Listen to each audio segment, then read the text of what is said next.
Okay, you guys, welcome to my chaos of a cold storage. When we built this house, we bought all these new shelves, and these shelves are rated for, they say 800 pounds per shelf. I'm calling BS on that because if there's the slightest bit of humidity in the air, we're talking 0.1%, this pressed particle board completely concaves. And I bought these shelves to house all of this stuff. Now, in the course of building the home, this stuff was left here so that we had a storage place for it. And the moisture went through the roof down here because it wasn't closed in all the way. We're actually below the garage right now.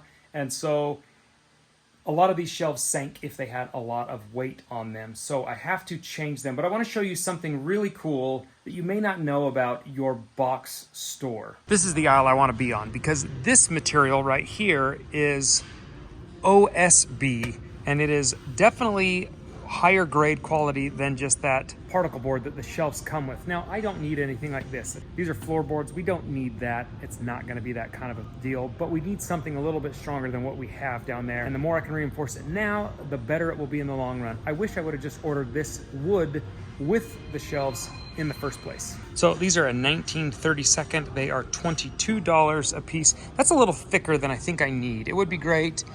These are 3/4 T&Gs. $30 a board. I don't need that. Now, if you look closely, this is $54 a sheet. This is MDF. This is not what we want either because it is susceptible to moisture problems and it's wicked expensive. You do have options like this where you can get kind of a MDF, but it's got a nice kind of laminate top to it. It works. But once again, it's expensive and we don't need that kind of quality. Here's what I'm landing on. This is a 7/16 OSB sheeting. This is actually what you would put on the exterior of your home. It is fantastic. It is structurally strong. It's thick, but it's a reasonable deal. 16 bucks a board, that's pretty good. And I get 4 shelves out of each board.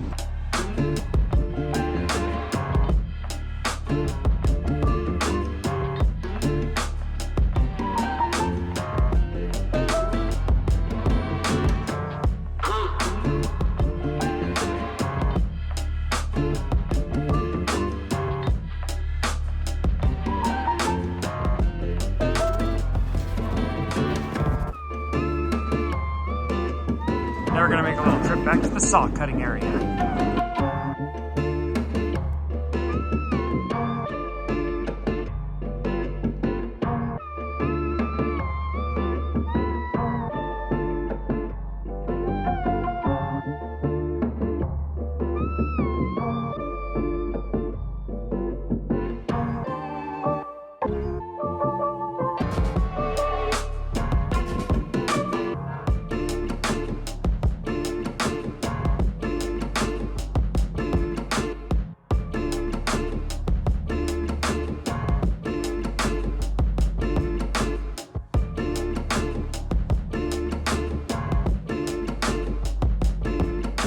All right, we have 24 shelves later. As I went up to the register and had my 6 boards that were now cut into 24 boards, which would have been $6 in cut fees at 25 cents a cut, if you're following me. That would have been worthwhile. I would have still been ahead paying $6 instead of getting out my table saw, my sawhorses, spending all day cutting them where he could just throw them on there, set a jig and go.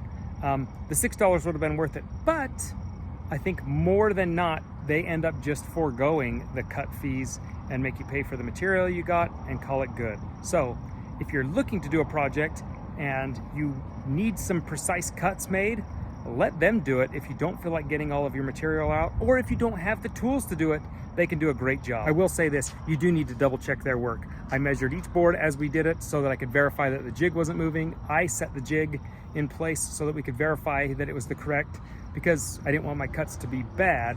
So you do have to take that little bit of initiative on it, but no problem. Okay, we've gotten our shelves cut. I'm obviously not going to be replacing all of the particle board because it's really the heavy ones that have sunk and that we need to change. Some of these lighter ones, they'll be okay, but the ones that take all of the weight of all this food, because food is heavy, those are the ones we're going to replace. So we're going to start organizing this room now.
All right, as you can see, this room looks a lot different now from what we started with. And we really didn't get rid of much, a little bit of garbage, but not much. We mostly just put it back in its organized spot, which wasn't available because all the shelves had to be taken off. As you can see, we still do have some shelves that are that kind of compressed board, and they're not sagging too much. And I think we'll just keep an eye on them and see how they hold up. But where we have real heavy amounts of weight, we've definitely had to load them up with the better boards, and most of these have been replaced now. Now that all of our stuff is back together, organized, and we can utilize it, this room just became an asset to the house, which it hasn't been for the past year, pretty much. You guys, that was a simple today's task, but it was one that needed to get done. Now these shelves are capable of handling the rugged amount of weight I am going to be putting on them with that increased OSB wood. If you like today's video, give it a thumbs up. If you're new to the channel, subscribe. And until next time, we'll see you later.